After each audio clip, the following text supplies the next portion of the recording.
Hello everyone, how are you all? This is Abdul Sattar and you are watching English with Sattar. आज हम past continuous tense करने वाले हैं। इस tense को शुरू करने से पहले मैं आपको याद दिलाता चलूं, मैं आपको रिमाइंड कराता चलूं, मैं आपको बताता चलूं कि टेंसेस को करना हम इंडियंस के लिए बहुत ही ज़रूरी है। चूंकि इंग्लिश हमारी मदर टंग नहीं है and are not the native speakers of English. हम नेटिव स्पीकर्स नहीं हैं, हमारी मादरी जुबान या मदर टंग ये नहीं है, इसलिए इसके बेस को साउंड करने के लिए, अपने बेस को मजबूत करने के लिए इंग्लिश के हमें टेंसेस का सहारा लेना ही पड़ता है।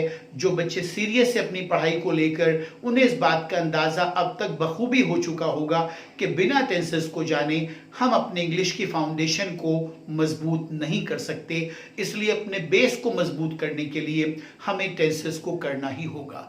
इससे पहले मैं कुछ और टेंसेस पर वीडियो बनाकर आपके साथ शेयर कर चुका हूं। डिस्क्रिप्शन में जाकर उनके लिंक आप देख सकते हैं और उन वीडियोस तक अपनी पहुंच बना सकते हैं। तो here we go, we have the past continuous tense. Continuous का मतलब होता है किसी काम का जारी रहना। कॉन्टिन्यूअस के जो लफ्जी मायने हैं, जारी रहना, कोई चीज कॉन्टिन्यूएशन में है, लगातार कोई काम हो रहा है, निरंतर कोई काम हो रहा है। इसके सेंटेंस के एंड में आता है, यहां पर आप देख सकते हैं, रहा था, रही थी और रहे थे। वह गाना गा रहा था, वह यहां आ रहा था, हम स्कूल जा रहे थे, तुम अपना काम कर रहे थे, कल बहुत तेज बारिश हो रही थी, माताजी स्वादिष्ट भोजन बना रही थी। तो इस तरह के जिनके एंड में, जिनके आखिर में रहा था, रही थी और रहे थे आता है, उनको हम पास्ट कॉन्टिन्यूअस का सेंटेंस कहते हैं। ये इसका आइडेंटिफिकेशन है, ये इसकी पहचान है कि इन सेंटेंसेस के एंड में रहा था, रही थी और रहे थे आता है। इसमें नेक्स्ट बात यह है कि इसमें V1 का मतलब है वर्ब की फर्स्ट फॉर्म के साथ हम ing को ऐड कर देते हैं। वर्ब की फर्स्ट फॉर्म प्लस ing। गो है तो गोइंग हो जाएगा, कम है तो कमिंग, स्विम है तो स्विमिंग, राइट है तो राइटिंग, रीड है तो रीडिंग, इस तरह से। और इसमें ही, शी, इट और राजू यानी कि कोई नाम, सिंगुलर सब्जेक्ट। ये सारे सब्जेक्ट कैसे हैं? सिंगुलर। तो इनके साथ हम वॉस का इस्तेमाल करेंगे। We would use was. Singular subject के साथ इसका जो हेल्पिंग वर्ब है वो वॉस है। राजू की जगह यहां पर कोई और नाम भी हो सकता है, आपका नाम भी हो सकता है। और आई, वी, यू, दे, ये आमतौर से प्लूरल सब्जेक्ट हैं। और राम एंड श्याम, ये भी प्लूरल हो गया, इनके साथ हम वर्ब का इस्तेमाल करते हैं। We use verb, WERE। और इसका जो सेंटेंस का फॉर्मेशन होगा वो होगा कि शुरू में तो सब्जेक्ट आएगा, फिर प्लस टू बी जो है वो बी जो होती है ना, बेसिकली ये इज, एम और आर और वॉज, वर, ये बी की ही फॉर्म होती है। बेसिकली जो प्रेजेंट फॉर्म होती है इज, एम और आर, और जो पास्ट फॉर्म होती है वो होती है वॉज और वर। तो वॉज और वर यानी कि पास्ट कॉन्टिन्यूअस में वॉज और वर का इस्तेमाल करेंगे, जैसा कि मैंने आपको ऊपर भी बताया था। सिंगुलर के साथ वॉज और प्लूरल के साथ वर, और प्लस वर्ब की फर्स्ट फॉर्म और प्लस ऑब्जेक्ट। ये इसकी सेंटेंस फॉर्मेशन है। सब्जेक्ट प्लस वॉज या वर प्लस वर्ब की first form plus ing and plus object. Example देखिए आप जरा। वह एक किताब पढ़ रहा है, वह एक किताब पढ़ रहा था, तो ही के साथ वॉज ही आना है। He was reading a book, he was reading a book. बड़ा आसान है, वह कोई लड़का ही है, मालूम हो रहा है रहा था से हमें। वॉज आ गया, वर्ब की फर्स्ट फॉर्म आ गई, ing आ गई और ऑब्जेक्ट अ बुक आ गया। उसके बाद वह एक किताब नहीं पढ़ रहा था, नेगेटिव सेंटेंस है, तो ही वॉज यहां पर नॉट लगा देंगे। He was not reading a book. बहुत आसान है, ये टेंस बहुत आसान है, बताऊं मैं आपको, इसमें कोई बहुत ज्यादा डिफिकल्टी नहीं है। अगर आप एक बार इस वीडियो को आखिर तक देख लेंगे तो ये टेंस आपका क्लियर हो जाएगा हमेशा के लिए। तीसरा है, क्या वह एक किताब पढ़ रहा था, इंटरोगेटिव। तो was he reading a book, इसमें वॉज को हम शुरू में ले आते हैं, was he reading a book. और फिर है, क्या वह एक किताब नहीं पढ़ रहा था, तो was he not reading a book.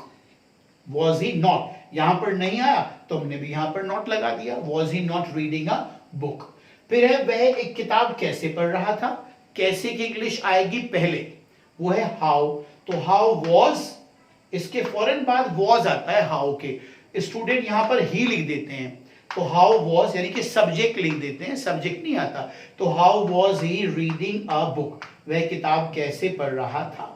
वह किताब क्यों पढ़ रहा था, तो क्यों की इंग्लिश पहले आएगी, why was he reading a book. Is it clear. उसके बाद वह किताब कब पढ़ रहा था, कब की इंग्लिश पहले आ जाएगी, when was he reading a book. आप में से कोई बताएगा कि हमने ये एक सेंटेंस से 7 सेंटेंसेस क्यों बनाए हैं, अगर आप में से कोई बता पाए। ये हमने इसलिए बनाए हैं कि when we do the translation, जब हम ट्रांसलेशन करते हैं तो we may come across any sort of sentence, हमारा किसी भी तरह के सेंटेंस से सामना हो सकता है। हो सकता है हमें एफर्मेटिव बनाना पड़े, या नेगेटिव बनाना पड़े, या इंटरोगेटिव बनाना पड़े, या किसी WH वर्ड यानी कि हाउ, व्हाई या व्हेन से बनाना पड़े। तो हमें हर तरह के सेंटेंस की कंस्ट्रक्शन करनी आनी चाहिए। इस वीडियो को जो बनाने का मकसद है वो ये है कि आपको जो इस टेंस का बेसिक आइडिया है, जो इसमें बहुत जरूरी बातें हैं जिनको जानने के बाद आप किसी भी सेंटेंस को बना सकते हैं, उन बेसिक आइडियाज को, उन बुनियादी बातों तक को आप तक पहुंचाने का मकसद है इस वीडियो के माध्यम से, राइट। तो ये हमने एक सेंटेंस से कई सेंटेंस बनाए हैं, ये मैंने बताया आपको कि ये किस किस तरह से हम बना सकते हैं, और इन्हें बनाने की वजह बताई है कि ट्रांसलेशन करते वक्त हमें किसी भी सेंटेंस को बनाने की जरूरत पड़ सकती है। अब यहां आ जाए, ये ट्रांसलेशन है, एक एग्जाम्पल दिया है मैंने आपको रफ, मतलब एग्जाम में भी या ट्रांसलेशन बनाते वक्त भी इस तरह का कोई भी सेंटेंस में बनाने की जरूरत पड़ सकती है। देखिए, कल बहुत तेज बारिश हो रही थी। While doing the translation, यहां पर तो ये सारे सेंटेंसेस पास्ट कॉन्टिन्यूअस के ही हैं, लेकिन ट्रांसलेशन करते वक्त हमें ये पहचानना पड़ेगा कि कौन सा टेंस जो है, कौन सा सेंटेंस जो है वो किस टेंस से बिलोंग करता है। तो रहा है, बता रहा है, रहा था कि ये पास्ट कॉन्टिन्यूअस का है। कल बहुत तेज बारिश हो रही थी, बनाइए आप भी। तो इट से बनेगा इट, और इट के साथ आएगा was, it was raining, it was raining, और बहुत तेज के लिए आता है हैवीली, हैवीली, और कल के लिए yesterday, yesterday. It was raining heavily yesterday, कल बहुत तेज बारिश हो रही थी। The next one is master ji कल क्या पढ़ा रहे थे, क्या पढ़ा रहे थे, तो क्या के लिए आता है what, what was the teacher teaching, और कल के लिए क्या आएगा भाई, येस्टरडे, और यहां पर क्वेश्चन मार्क भी हम लगाएंगे। What was the teacher teaching yesterday, कल मास्टर जी क्या पढ़ा रहे थे। Is it clear. तुम किसे पुकार रहे थे, किसे, किसे के लिए कि who were you calling, who were you calling, question mark, who were you calling, तुम किसे पुकार रहे थे।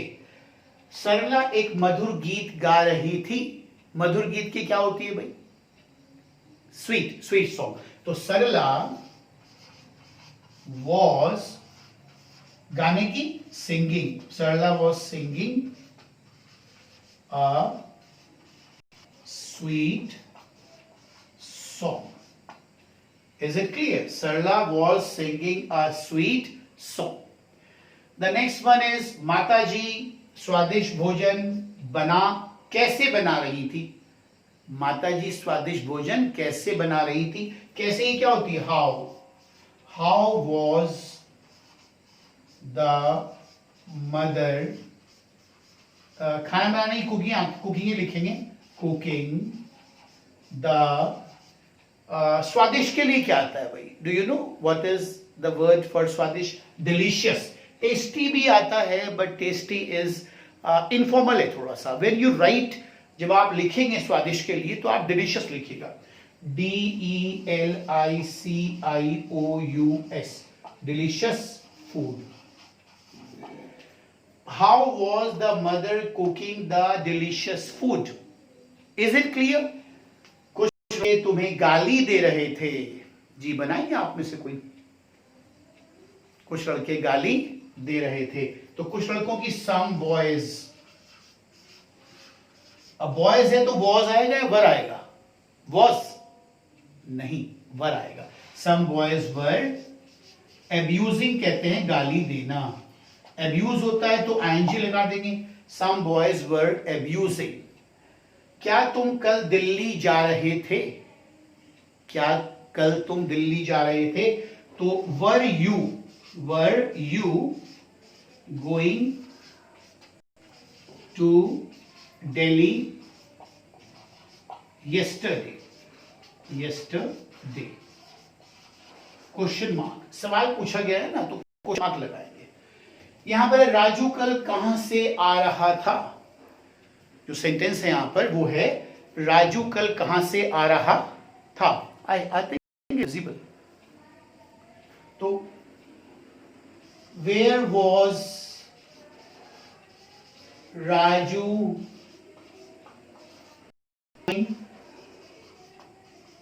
from yesterday? Where was Raju coming from yesterday? Raju कल कहां से आ रहा था? कुछ लड़कियां बागीचे से फूल तोड़ रही थी। बागीचे की English garden, right. Some girls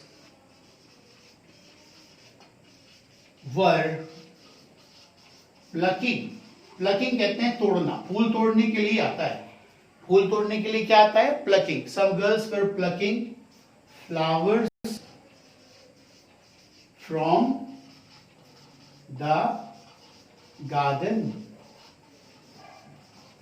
some girls were plucking flowers from the garden.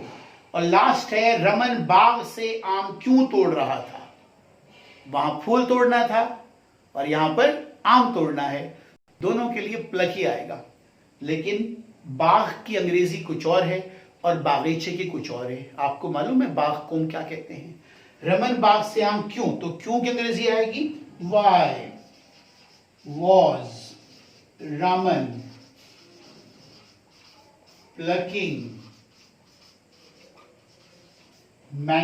The mangoes from the orchard। Orchard कहते हैं भाई, ORCHARD। ऑर्चार्ड कहते हैं बाग को, तोड़ने के लिए वही आएगा, राइट। तो ये सेंटेंस किए हमने जो हमारे सामने कभी भी आकर खड़े हो जाते हैं। ये सेंटेंस मैंने आपको एक आइडिया दिया था कि इस तरह के सेंटेंस आप बनाकर देखिए प्रैक्टिस में, और इस तरह के सेंटेंसेस के लिए रेडी रहें, राइट।